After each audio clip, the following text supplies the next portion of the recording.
Hello, I'm R.L. Craven. George Spielberg. And Bluth Disney. I suppose you all know why we're here today. So, a couple days back, 20th Century Fox, Fantastic Four.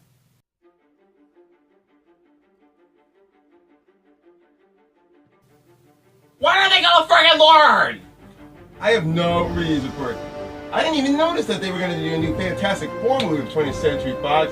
I mean, why can't Marvel actually handle it? Because if Fox makes another Fantastic Four movie by a certain deadline, they get to keep the film rights. And that's exactly why the 2015 film was made. They waited until the last literal minute to start production, and then, once they decided that they didn't like what the director made, decided to make quick, hasty reshoots just to try to make it more profitable right before the film's release. You know what, Fox? No, you don't even deserve the film rights, okay? You do not know how to make a good movie, and you do not deserve these film rights. Kind of reminds me of how Sony Pictures Animation makes their movies.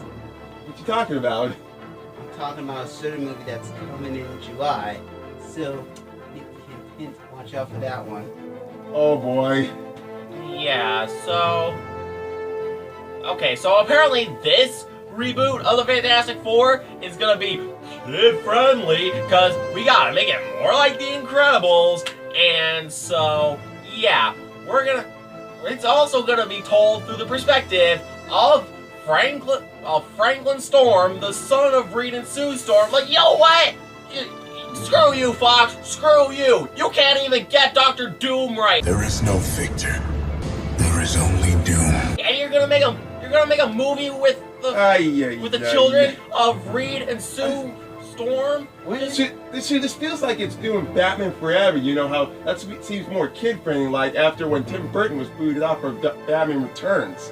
I get what they're trying to do. They want to appeal more to a younger audience to get into the Fantastic Four franchise, but you have to start off at the beginnings, which they failed to do in the first two movies, but they have to get smarter screenwriters and a director that actually knows the whole comic book series of the Fantastic Four by heart or mind. And you know the worst part is, during the production of the 2015 disaster, the original screenplay actually did come off as more of a Fantastic Four Marvel movie, but apparently Fox was too cheap to fund the film, so they wanted a cheaper film to produce. Everybody knows making movies ain't cheap. They're not thinking straight outside the box. I mean, 20th Century Fox has done some bombs before, back in the 90s, you know, too. Wasn't there something that was mentioned earlier about Spider-Man Homecoming, about a mixed studio working together? Yeah, I mean, like, of course everyone knows that Sony doesn't get their crap together, especially with Spider-Man. But the thing is, they're combining with the Marvel Cinematic Universe in order to create Spider-Man Homecoming. Why can't Fox do that with Marvel Studios, so that way, for once, they could get a perfect Fantastic Four? Here's the thing, though. Sony is literally one of the worst movie companies out there, alright? They're literally digging a hole in the ground for themselves right now. They have not made any good movies outside of the Spider-Man movies. You know, they made the Spurs movies, they made all the Adam Sandler movies. Oh, God. Happy Madison. Not to mention their animation company. Oh, yeah. Especially for one animation about Sony. Let me tell you something about that. There were a few reasons why they canceled Sly Cooper and the Popeye movie. Two movies I would have loved to see. Yep. And you know what they canceled the Popeye movie for? The Emoji movie! Yeah. Hello. Hey. Popeye did the Emoji movie, so that way a new generation can see this classic character. Alright, we're getting off track. Okay, sorry. Okay, so point is, at least the reason Sony made the deal is because they're not doing well. They know that making this deal with Marvel is the only way they could get themselves back on track. They could redeem themselves. And you know what? They need to further redeem themselves because they announced that they were going to make all these, like, that Sony was going to produce their own Venom movie or a Black Cat movie or something like that. But then they later redeemed themselves when they revealed that it will exist in the same universe as Marvel and Spider-Man Homecoming. So good for you, Sony. You actually redeemed yourself there.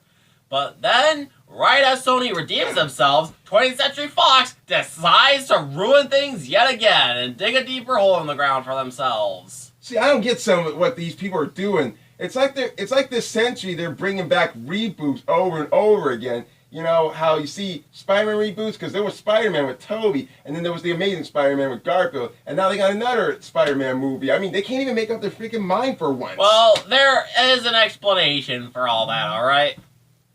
Okay, so after Sony was going to produce a follow-up to the original Tobey Maguire series, but there are tons of disagreements between the studio and the director, so they were running out of time to start production, so they decided to reboot the franchise in order to keep the film rights from going back to Marvel, just like Fantastic Four was made. So yeah, the Amazing Spider-Man franchise was made to try to keep Spider-Man to remain a Sony property and not go back to Marvel. Then the Amazing Spider-Man 2 kind of failed with critics and audiences, so then Marvel stepped in to help them out, make a deal with them, and so yeah, now we got this Spider-Man, which is now with Marvel, that is now in good hands.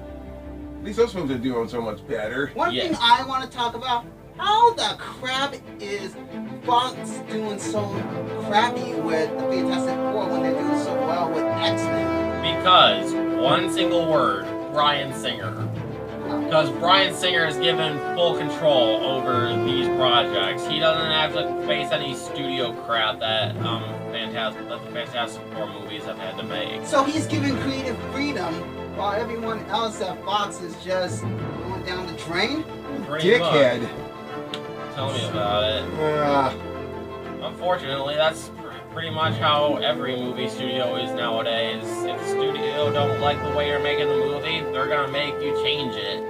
Okay, who are we blaming? Are we blaming the studio? Are we blaming screenwriters or the director for these Fantastic Fours?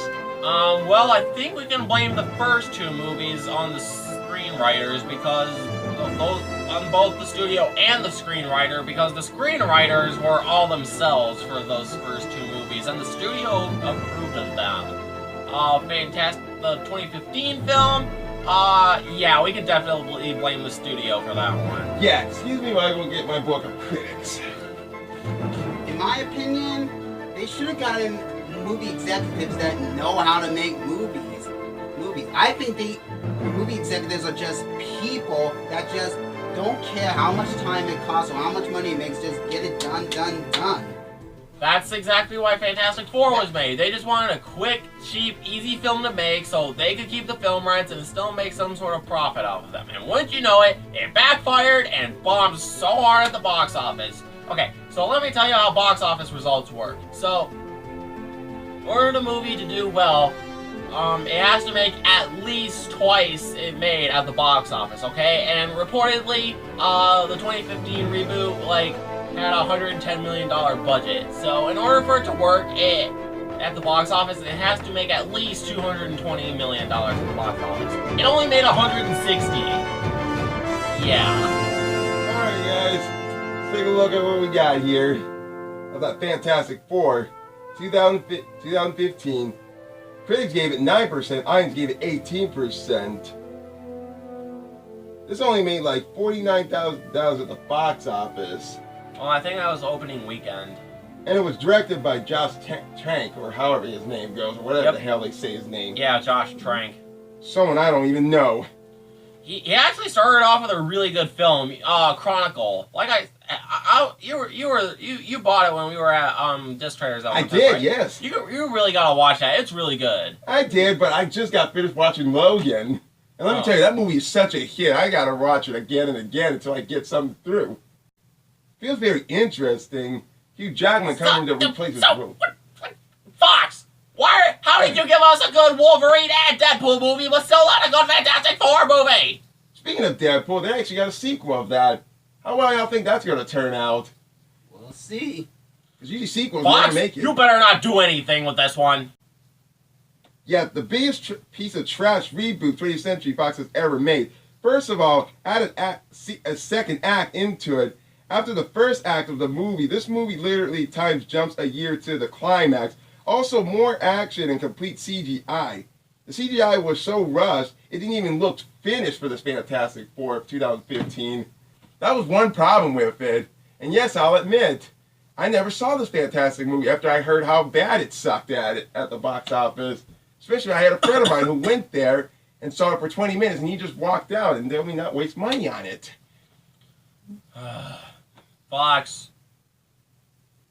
No, Fox. Just no. Just no. Alright? Mm-hmm. We will do anything to make sure you don't make this movie. Alright? Better turn back while you guys still can. Yep. Just no, Fox. That's all we have to say. Anyways, this is the video.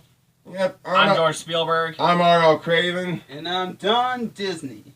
And I'm getting the hell out of here. Is it too late to talk about Space Jam 2? No, Bluth. Just no.